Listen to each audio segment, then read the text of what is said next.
خوشی ہوتی ہے، انسان کی بہت سی پریشانیاں دور ہوتی ہیں، ذہنی سکون حاصل ہوتا ہے، تو انسان کی طبیعت بھی درست رہتی ہے اور صحت بھی درست رہتی ہے۔ اس لیے اس کا ایک فائدہ یہ ہے، حضرت عثمان فرماتے ہیں اللہ یرجع الیک من نفسک ما کنت تعہد، فرمایا ہم آپ کی شادی لڑکی ایسی سے باکرہ ہو سے شادی کر دیتے ہیں تاکہ آپ کی گئی ہوئی قوت دوبارہ سے بحال ہو جائے۔ جب حضرت عبداللہ بن مسعود رضی اللہ تعالی عنہ سے یہ کہا گیا تو آپ نے آگے سے ایک حدیث پاک بیان کی، فقال عبداللہ ان کنتا ذاکا لقد سمعت رسول اللہ صلی اللہ علیہ وآلہ وسلم یقول من استطاع منکم الباءۃ فلیتزوج فإنہ اغض للبصر واحسن للفرج۔ حضرت سیدنا عبداللہ بن مسعود فرماتے ہیں اگر مجھے آپ یہ کہتے ہیں کہ شادی کر دیتے ہیں، اس کے ذریعے سے آپ کی طاقت بحال ہوگی، آپ کو ذہنی سکون ملے گا، آپ کی طبیعت حشاش بشاش رہے گی، تو آؤ میں آپ کو حضور علیہ السلام کی ایک حدیث مبارکہ بیان کرتا ہوں۔ سرکار نے فرمایا جو کوئی تم میں سے نکاح کی طاقت رکھتا ہو، اس میں جسمانی طاقت بھی ہے، اس میں مالی طاقت بھی ہے، فرمایا جو طاقت رکھتا ہو فَلْيَتَزَوَّجْ، اسے چاہیے کہ وہ شادی کرے، اگر نہ طاقت رکھتا ہو فرمایا شادی کرنا اغض للبصر واحسن للفرج، یہ انسان کی آنکھ کی حفاظت گناہ سے اور انسان کی شرمگاہ کی حفاظت کرتی ہے۔ نکاح انسان کو گناہوں سے محفوظ کرتا ہے، انسان کے دل اور نظر میں حیا پیدا کرتا ہے، اور فرمایا وَمَن لَّمْ يَسْتَطِعْ مِنكُمْ، اور جو کوئی نکاح کی مالی یا جسمانی طاقت نہ رکھتا ہو فَعَلَيْهِ بِالصَّوْمِ، اسے چاہیے کہ وہ روزے رکھے، فَإِنَّهُ لَهُ وِجَاءٌ، فرمایا یہ روزہ انسان کی نفسانی خواہشات کو ختم کرتا ہے، انسان میں تقوی پیدا کرتا ہے، انسان میں طہارت پیدا کرتا ہے۔ تو اس حدیث مبارکہ میں امام ابو داود علیہ الرحمہ نے حضرت عثمان غنی کا عبداللہ بن مسعود کو نکاح کی رغبت دلانا اور نکاح کی طرف توجہ دلانے کا ذکر ہے۔ آئیے امام ابو داود دوسرا باب باندھتے ہیں، نکاح کرتے وقت کن مقاصد کو مد نظر رکھنا چاہیے، کن چیزوں کی وجہ سے نکاح کیا جاتا ہے۔ حضرت سیدنا ابو ہریرہ فرماتے ہیں قال رسول اللہ صلی اللہ علیہ وسلم تنکح النساء لاربع، فرمایا عورتوں سے نکاح 4 وجوہات کی بنا پر کیا جاتا ہے، یہ مال کی وجہ سے، اس کے اخلاق اور خاندانی حسب نسب کی وجہ سے، تیسرا اس کے حسن و جمال خوبصورتی کی وجہ سے، اور چوتھا انسان کے دین کی وجہ سے۔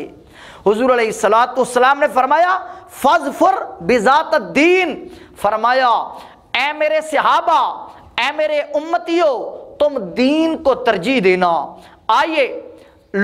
جن لوگوں نے مال کی وجہ سے عورتوں کے ساتھ نکاح کو ترجیح دی، وہ مال انسان کو گمراہی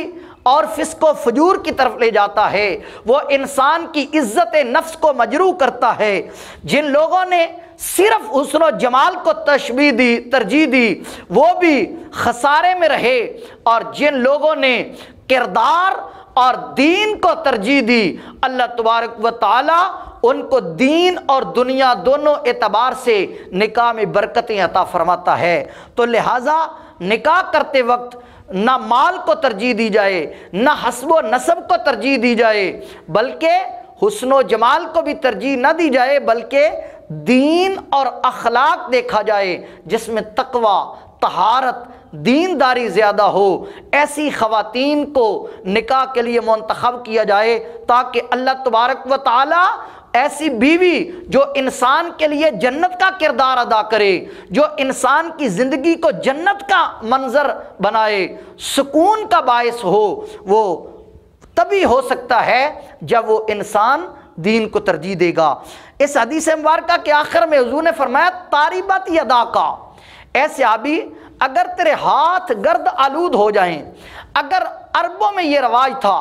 اگر دیکھتے کہ یہ آدمی ممکن ہے دوسری چیز پر اصرار کرے تو اس کو کہتے اگر تیرا ناک گرد آلود ہو، تیرا ہاتھ گرد آلود ہو، یہ تنبیہ کے طور پر ذکر کیا جاتا تھا۔ تو حضور علیہ السلام نے فرمایا اگر تو اس بات کو نہ بھی ترجیح دے، تاریبت یدا کا، فرمایا تیرے ہاتھ گرد آلود ہو جائیں، بہتری اسی میں ہے کہ تم دین کو ترجیح دو۔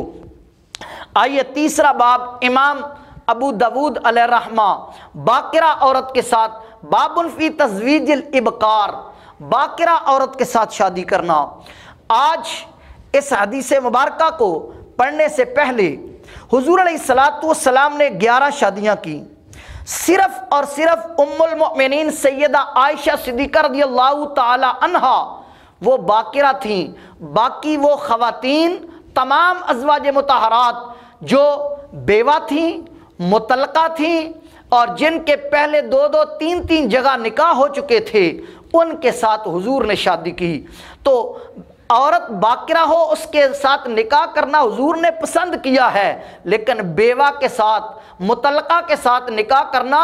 یہ بھی اسلام میں معیوب نہیں ہے۔ اللہ تبارک و تعالی نے اس میں بھی برکتیں رکھی ہیں۔ حضور علیہ السلام نے پہلی شادی حضرت ام المؤمنین حضرت سیدہ خدیجہ الکبریٰ رضی اللہ تعالی عنہا سے، ان کی عمر 40 سال اور سرکار کی عمر 25 سال تھی۔ ان کی 2 شادیاں پہلے ہو چکی تھیں،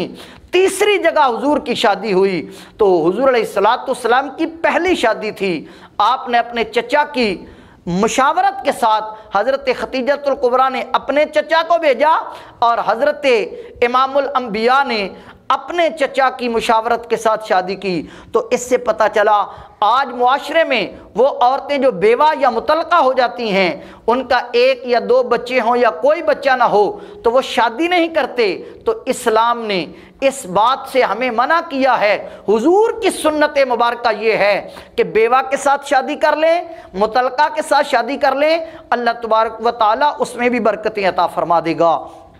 تو آئیے حضرت سیدنا جابر بن عبداللہ رضی اللہ تعالی عنہ فرماتے ہیں قال رسول اللہ صلی اللہ علیہ وسلم اتزوجتا، حضور نے مجھے فرمایا کیا تو نے شادی کی ہے؟ یا رسول اللہ جی ہاں۔ فرمایا بکرن ام سیبن، تو نے بکرن ام سیبن، باقرہ کے ساتھ کی ہے یا سیبہ کے ساتھ کی ہے؟ باقرہ اس عورت کو کہا جاتا ہے جس کی پہلی مرتبہ شادی ہو، اور سیبہ اس عورت کو کہا جاتا ہے جس کی پہلے شادی ہو چکی ہو، عام ازی کہ وہ بیوہ ہو یا مطلقہ ہو۔ تو حضرت جابر نے عرض کیا یا رسول اللہ فقلت سیبا، میں نے سیبہ عورت کے ساتھ شادی کی ہے۔ تو حضور علیہ السلام نے سوال کے طور پر پوچھا افلا بکرن تلاعبها وتلاعبک، تو نے باقرہ کے ساتھ شادی کیوں نہ کی تاکہ تو اس کے ساتھ کھیل کود، ہنسی مذاق اور اپنی زندگی گزارتا، وہ تیرے ساتھ گزارتی۔ اب حضور کا سوال کرنا کہ تو نے کیوں نہیں کی، بعض لوگ اس کو لا علمی پر محمول کرتے ہیں۔ سوال حکمتوں کو واضح کرنے کے لیے ہوتا ہے۔ اللہ تبارک و تعالیٰ نے موسیٰ علیہ السلام سے پوچھا وَمَا تِلْكَ بِيَمِينِكَ يَا موسیٰ، اے موسیٰ تیرے دائیں ہاتھ میں کیا ہے؟ اللہ ہر چیز کو جانتا ہے، اس کے باوجود پوچھا۔ پتہ چلا سوال کرنا وہ علم کی نفی کے لیے نہیں ہوتا، اس میں حکمتیں ہوتی ہیں۔ اسی طرح حضور نے ان حکمتوں کو واضح کرنے کے لیے حضرت جابر بن عبداللہ سے پوچھا کہ تو نے باقرہ کے ساتھ شادی کیا یا سیبہ کے ساتھ؟ انہوں نے عرض کیا یا رسول اللہ میں نے سیبہ کے ساتھ کی ہے۔ تو حضور علیہ السلام نے فرمایا کہ تو باقرہ کے ساتھ کر لیتا۔ تو انہوں نے آگے سے حکمت بیان کی، یا رسول اللہ میری بہنیں ہیں، 6 بہنیں ہیں،